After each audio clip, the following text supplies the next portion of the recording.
tried to screw the pressure relief valve up a little bit more. I can get about 125-ish out of that compressor, but I can't get any higher, which is a bit of a pain.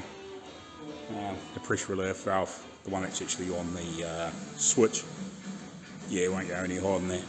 Most of the compressors I've had, you've been sort of been winding up to sort of like 140-ish, you know, without being stupid, you know. Like I've worked with compressors that have been set at 170 and it's awesome.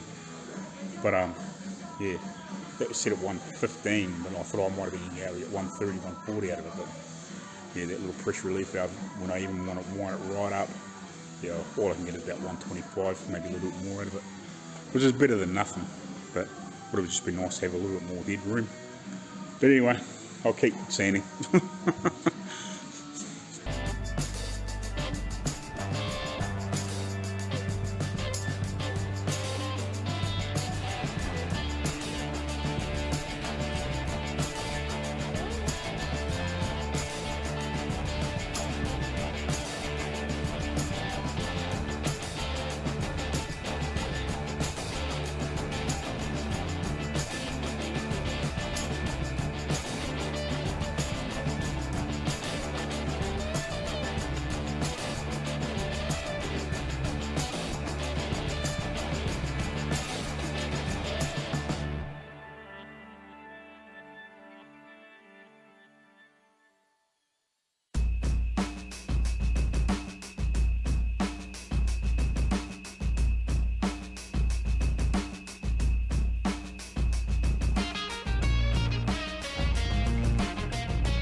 Now, got rid of all the noise. So I'm pretty happy with this door. It feels a little bit of a funny spot just there. We'll get it with block sanding, and it needs a wee bit more filler possibly. You can feel it it's got like almost like a little whoop in it. And just unfortunately with DAing it hasn't flattened it out very well, but it looks like it needs a little bit more filler in there anyway, or something, or glazing putty, or a bit more block back. But again, I'm starting to come through steel here and here, so there's no much point sanding here because it's just going to make it lower to flatten it out. The rest of the door's pretty good. That still feels a little high, but hopefully when I'm not going to go any further. I could put another skim on it and block it out, but I don't think I'll panic to wait till we get it on the car. It's got enough on there now that I'm sort of happy with the basics, and then we'll get it on the car and we'll make sure everything else blocks through nicely with it. This is not a sticky back block, but I just left the that sticky back paper's got like a backing that you pull off on it. A lot of the stuff that I've seen, you just peel it off the roll, and it's it's that on the outside of the roll, and the sticky like overlaps it, and when you pull it off, then it sticks down. I'm pretty sure the stuff that Arco uses is a bit like that. It probably just depends, but this has got like a backing on it, so I've just put it on that block normally. So that's actually, I just measured that, that's about the length of the Dura block that I want to get. So I don't know if I'll panic. I'll just use this and just leave the backing on it. What a difference. The only thing is it stops the paper from moving around. But so far with that paper, it seems to be pretty good. It's not really, it's got no real particular brand on it. It says PSA, like it's 80 grit roll, and it's by the, it's where I got it from, which is the panel store in New Zealand, www.panelstore.co.nz, and they've actually got the Rage Gold there for about $60 or thereabouts, plus GST, unfortunately, a tin. So yeah, I don't know. That's actually, now it's actually, we're actually getting a little bit more better consistent temp at the moment. We're getting sort of late teens, early 20s sort of temperatures, and it seems to be, because we're not getting, well, it was quite cold last night, we had a borderline frost, but the temperature's all right now. But I found yesterday when I was using that was reasonably runny, like it wasn't thick like it was that first time we used it, so it might have been just cold. It seemed to spread and mix up all right yesterday. It wasn't quite so much of a chore, if you know what I mean. So it might be just that we're still getting a few cool temperatures overnight, and that's getting cold and it's thickening up, but when the temperature comes, when it's had enough time in a decent temperature, it's all right. But so I'm quite impressed with the sandpaper so far. Only time will tell. Like, I've only just basically put it on there and just rubbed that back a few times. I was just trying to see if I could get rid of some of that dipping it, because obviously the DA is not, it's only a 6-inch, it's not one of those big Bondo hogs, which is like a thing with an 8 or 10. I think that compressor would struggle to run a Bondo hog. It's just not big enough. It's a good little compressor, it's keeping up with that fairly well. That's why I just try to see if I can lift the pressure on the thing. But the relief valve is, well, only up to about 120 psi, or 25 psi, which is not really high enough.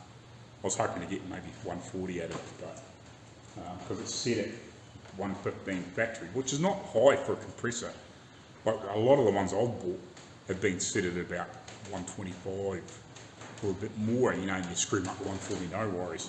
Because at 140, as you screw the pressure up, it lifts its kick-in pressure, so it's not dropping down as far, because that's dropping down to about, I was watching the gauge before and I was playing with it, and it was dropping back down to about 65 psi, which is too low. So yeah, if it was, say, set at that's it set, it was 65 at 115 total pressure. So if you can get that to both come up at the same rate, so if you're starting at 150, it's, or 140, it's only dropping down to about 90-ish, you know what I mean? So then you're still at a good air pressure when it's kicking back in and trying to lift again. So you don't get that real low in your air pressure, and it's keeping that working faster. It gives you a little more headroom, and obviously you get a bit more pressure in your lines, and it's, runs air tools just that bit better. Then it would probably run a Bondo hog if I could get up to about that 140. But again, I think I'd run out of air volume, because I think they got a fairly good size, pump on the, like air motor on the things. I haven't really seen one, so I can physically have one. I would like one, but I think we'll have to either ditch that or maybe get another tank or something like that, or run 2 compressors or something silly like that, just to keep the extra volume up. That works fine for me, but I think if there was somebody else in here working too, and you're both trying to use air tools, it just wouldn't be enough. You need like a good size system, a tank at least double that size, if not bigger, and a good size triple pump or a screw compressor, which are good because they're quiet. When I was in Australia, the workshop next door, we had a big triple that had, I don't know, like a 400 litre tank on it, whatever it was, and then it had another tank inside that was, like the tank on the outside was from the edge of the table. If I can point you down there. So you can almost see my hand, like that's about 6 inches away from the edge of the table there, and it would be at least where that was, and it was a tank, you know, at least two and a half foot in diameter, and there was a tank just as big inside, like a vertical tank, like it was a big, like same configuration as that, but it was just massive. Like the cylinders on it were freaking this tall, you know, big triple. And it's like, you know, this round, I don't know, they would have been, I don't know what size the bores were inside, but there would be, you know, probably 6 inches at least, minimum, I reckon, you know, triples. Like we, and like all the line around the walls was like 2.5 inch, all the main lines, and then it had droppers off that. You know, that would be 2.5 inch on, yeah, on the outside probably, so it would be, yeah, 2 inch on the inside. So that was all the main lines, and then, yeah, like I had a tank halfway around the shed, and then like another line off that, so run both directions around the shed. Well, we, the place next door to us, which was a big trucking workshop, mechanic workshop, they had their compressor blow up. So what we did is we just cut a hole in the wall, because their workshop was, say, like, I don't know, 6 feet away, right on the outside wall, might have been 6 or 8 feet away. So we just run a big bore air line through into their system, and they just clipped it into theirs. We just ended up just leaving it there, and yeah, we didn't even notice the pressure drop. Like with them, you know, with 6 or 7 mechanics in there running tools, we didn't even notice. And then they when they replaced their compressor, they got a big massive screw compressor. So there was a couple of times that we had like, I think we had one of the electrical systems on it. I think it was one of the restart systems on it, because it had like a two-stage restart, and it was playing up. We had to wait for a part, so we were out. We had basically had a workshop with a compressor for a week, so we just turned that air line on and just scavenged them, and they didn't notice us, and we had just as much air as we normally had. So a lot of the time, yeah, we just left the taps open, and we had that much air between the two of us. It was, yeah, like nobody noticed anything, you know what I mean? It was incredible, like the amount of air. But yeah, like that system was, you know, I don't know, the compressor was probably 15 or 20 grand, you know, without the extra tanks and all the rest of it. So it was a huge big bastard. Man, it was big. Because I was actually at the workshop when they put it in, I don't know, 2011 or whatever, you know, and it was a big bastard. Because we were running off sort of compressors at the old workshop before we moved into the new one. You know, they were probably, you know, a good double that size, but we had 2 of them running in tandem at the old workshop, and we unhooked them and moved them around there just so we had compressors. And we moved into this big workshop, and then they put this new big system, and we're like, holy shit, you know, it was like the 2 compressors didn't even make up that one, you know, it was crazy. And then they had this big massive tank that was probably like a foot off the ground, and it would be 8 foot up, you know. And again, like that, so like there was that much volume of air in the workshop, plus, you know, all this 2.5 inch freaking line running around the shed. You know, it would be, the shed would be twice as long as this, and then, yeah, 3 times as wide. So there was like all this freaking massive line running around the wall. So even that would be, you know, I don't know how many hundreds of litres of air just hanging around the wall without the tanks. You know, you could have just had the pump and the lines around the wall, and you probably would have been fine. But anyway, I'll stop waffling. I'll get Sam in this one, and yeah, but that's a pain. Yeah, I might actually Google and see if I can get a relief valve that I can wind up and swap over onto that. It's a bit of a pain here to chop them down so people can't wind them up too high. But anyway, because the tank's rated to like 250 psi, so it'd be nice to get a little bit extra out of it. But yeah, it is what it is. It's got nice, you know, it's got good gear on it, so it's a shame you just can't screw that little bit more extra out of it. So I've got that relief valve wound right up. It is what it is. I got a little bit out of it. Righty, so just sand and block that door.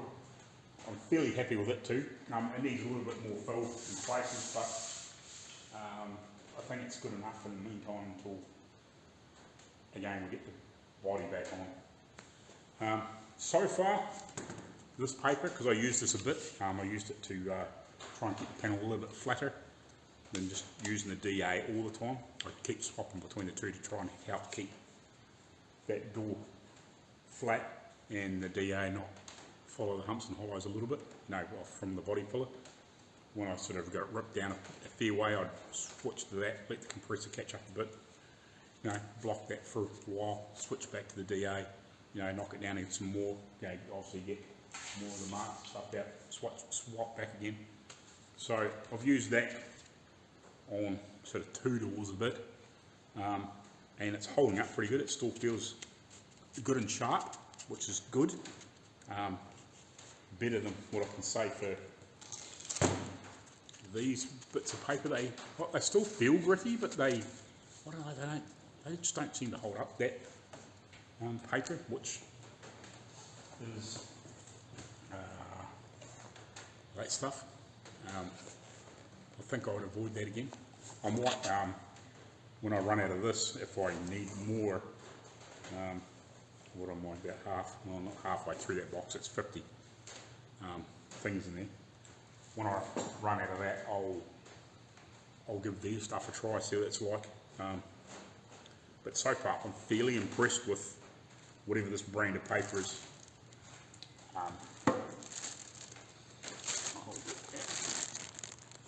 Especially for the guys in New Zealand that do follow me, there's a few.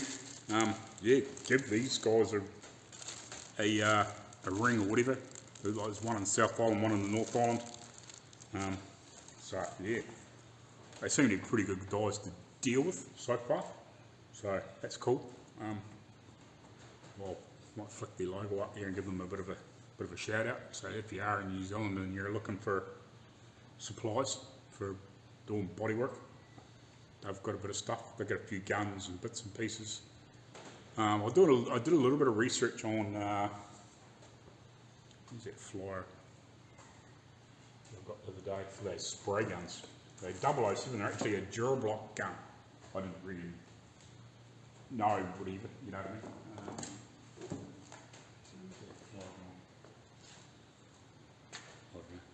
When I find it, I'll hold it up later on. Yeah, I don't know, I didn't realise they had like the front part of the gun. So like this part of the gun here, from the nozzle forward, and this was a separate piece, so you could actually, I like the idea, so you could actually, say you had like your paint and clear set up, you could have like two different fluid tips obviously, you might be spraying with your colour with 1.3 and you say you clear with 1.45 or something like that, so it's got a little bit, clear's obviously sometimes quite a bit thicker.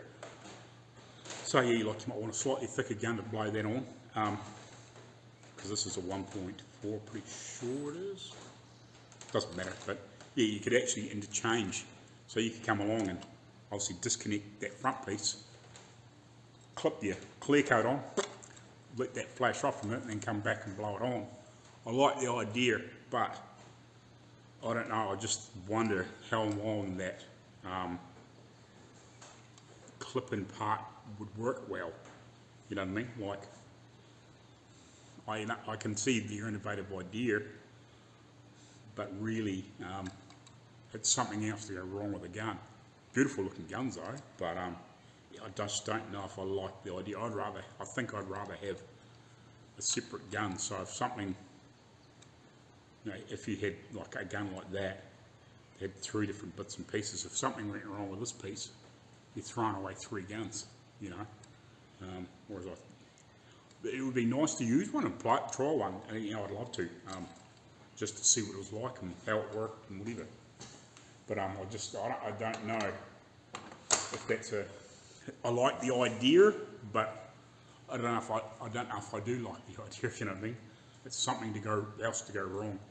If you lose that seal or something or whatever, with the air going through, if that starts leaking, you're losing air pressure, all those sorts of things, like it's obviously got an O-ring or something in there, so when you clip that piece in, it's, you know, it seals that gun up and you can spray instantly with it. But yeah, I don't know if that was ever given problems, you know, like the air fittings, you know, after a while they start playing up. So if that's got like an air fitting type thing in it, it clips in, yeah, it's a good idea, but when that gets worn, that becomes useless, you know what I mean? Whereas a gun like that, as long as you keep it clean, and what sort of stuff is, you know, you might have to replace the odd little part in it, or maybe a seal, but it's not wearing that piece out, if you know what I mean. So yeah, I think it's a good idea, but I think it's a failure point. Just my thoughts without using one. You know, it'd be nice to actually have a play and see what they were like, you know. But it'd be interesting. So yeah, it's a Durablock gun. It's called 007. So yeah, you can order. So like, you know, you can get a kit, I think, with 2 heads in it, and a kit with 3 heads in it, and it comes with all the cuts and bits and pieces. So yeah, you can have like basically essentially 3 spray guns in one. But yeah, I don't know. Good idea, but not a good idea. If you happen to damage the handpiece, again, it's thrown away. 3 tips, if you know what I mean. Yeah. Not quite so bad the other way, but I don't know. I actually thought it was like, you know, just one sort of spray gun with it. Because that A&I gun, the one that I lost, you could buy the fluid tips and the needles and everything for them. So like, say if you wanted maybe say you had like a 1.8 and you also got like a 2.5 or a 2.2 or something like that, for spraying something that was extra thick, it'd be quite handy to just have that fluid tip and the needle there for that particular gun that you were using for primers and thicker paints of that sort of description. That would be handy. But yeah, I don't know about actually the whole pot and everything changing over on it and have a clipping in system. Yeah, it's not quite so sure of that. The idea's there, but I don't know. I can imagine it being sort of like, you know, like an air fitting that clips on there, and after a while, if that wears, you get a problem because you've got an air leak, and then you're not getting your proper air pressure and all those sorts of things. But that's just my thoughts on it. Anyway, I think I'm done with that one. I'm going to stick that aside. I'll do some panel beating on these hood sides, if you can see them, you adjust. Do some panel beating around those corners, move on in here and do some panel beating on it. And then it should be almost lunchtime. And if I get a chance before lunch, I'll smear some mud on the outsides anyway. And at least one. And we'll get blocking them and sanding them back. Hopefully that ain't done. As it's splayed around to not me too much, but we'll get them. Anyway, we'll carry on.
You're right, so that's that mudded up. It's actually a bit after 12, so I'll bugger off and have some lunch, come back and we'll block this out. It looks like it's quite thick, but it's not really, you know. It might be, oh, I don't know, yeah, like 2 or 3 mil thick, or maybe 1/8 of an inch to the sort of type 1/16, 1/8 of an inch thick in the thickest place. You know, we'll blow 90% of that off. You know, it'll be back down to, well, yeah, no, won't probably be 90%, but you know what I mean. We'll blow a fair chunk of that off and block it out, and it'll be gorgeous. But that's the way to do it, I think. You know, just this is a damn sight cheaper than high build. You know, mud it out, block it out, smash a few coats of that on it, block it out, and done.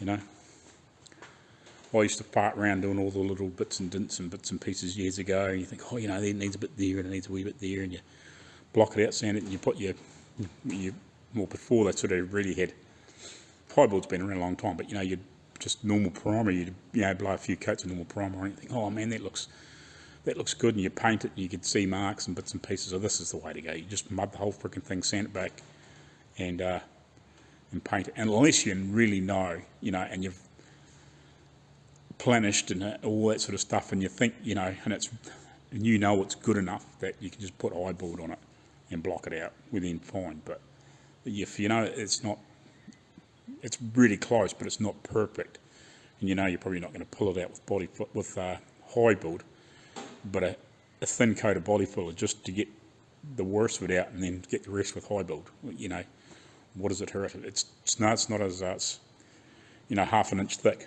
It's going to be, you know, barely that. You know, it's going to be a 1/16 of an inch at the most, you know, or even a 32nd of an inch thick, probably at the worst on that panel. Like it's pretty clean, but it's not perfect. It's 100 years old. It's got a bit of pitting in it, all that sort of stuff. So smear it in body filler, block it out, get it really, really good. Smash the high build on it, block it out, paint the fucking thing. You know, be done with it. Instead of chasing little bits and pieces, you know, like it's. Oh, just stand that. No, it's got a few lines in it too from where I rolled it in English wheel, trying to get these things to fit, you know, so I'm trying to get rid of that too, you know, all those sorts of things. So, for what it's going to take, you know, it's never ever going to be hugely thick. You know, there's got to be the odd spot on it, this thing that might have a bit of filler in it. You know, like here where it's got a dent in it, if you can see that.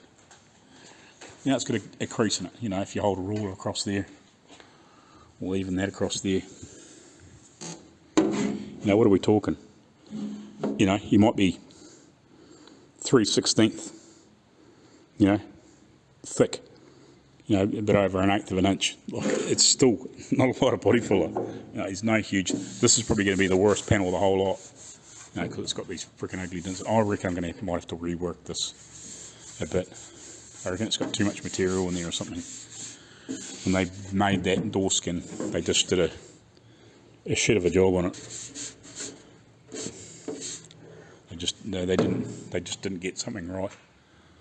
I probably should have cut it and, you know, flattened it out and re-welded it, which I might have to do to make it right. But we'll get the body back down and then we'll have another fitment, and I'll just double check, because I thought I had it fitting better here too, because this is trying to catch.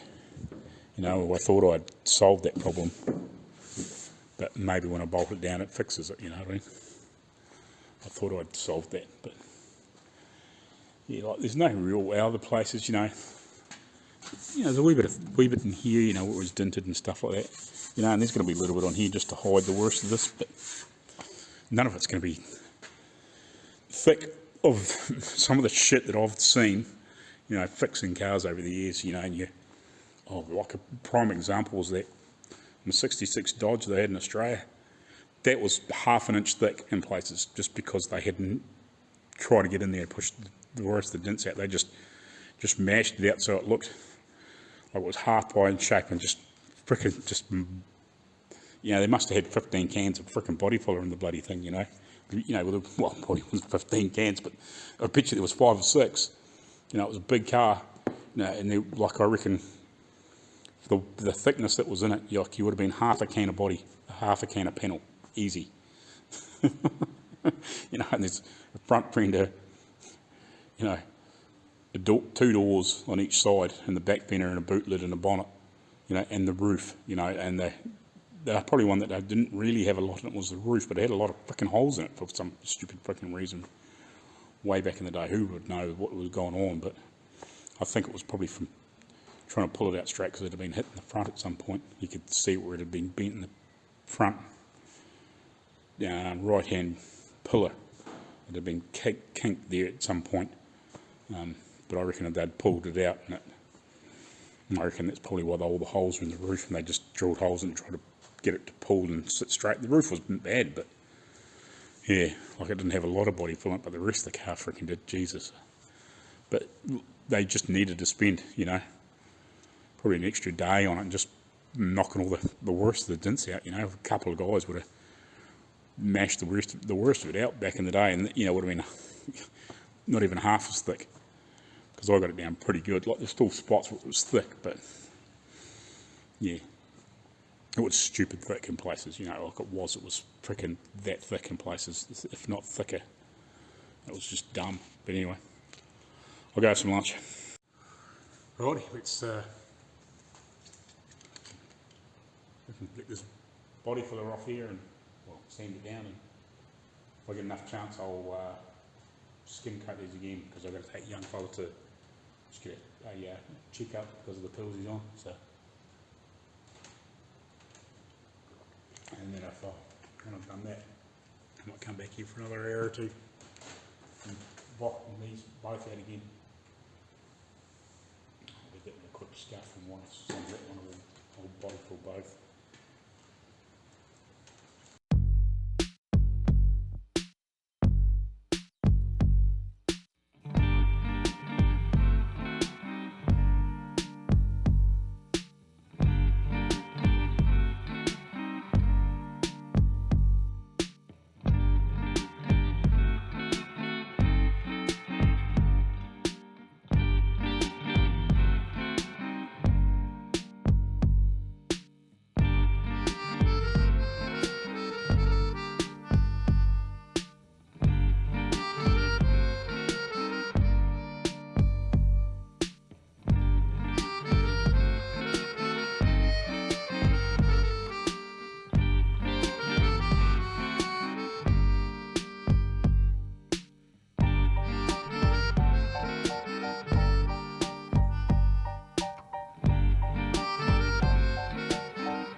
Oh well, tin's empty. That was pretty ugly. Because the temperatures jumped up quite a bit. I don't know what it is now. I'd have to have a look on the phone, but it's got quite a bit hotter since before lunch when I was doing that. The body filler, that first batch I mixed up, yeah, by the time I started to spread it on, that was going off, which was a bit of a pain, so I lost a bit. But yeah, even that there was the extra bits that I put on there were basically going off as I was finishing, if you know what I mean. So yeah, I know now with that stuff to put a bit less hardener in it as it's getting a bit hotter. You know, just instead of spreading, you know, when you got a decent puddle, instead of spreading it across and back halfway sort of thing, just put it across, you know, just put the hardener in it a bit less, so it doesn't go off quite as quick, because that can be a pain, you know, losing a lot of product just because, you know, it's going off on you. And sometimes, you know, you want to mix up a decent amount so you can spread a decent distance, but if it's going off, it's, you know, by the time you play around with it and spread it out, and then you go to do the next bit and you've still got a mountain there, or, you know, you're in shit because you got to throw it in the bucket. But that's cool. I'll check the time because it's probably getting close to 3. I need to go pick up the young fella and you know, get changed a bit and whatever. And then I'll shoot that down and sand this off, and then there's probably not a lot I can do after that because I am out of body fuller. She's empty, bro. Which is a bit of a pain.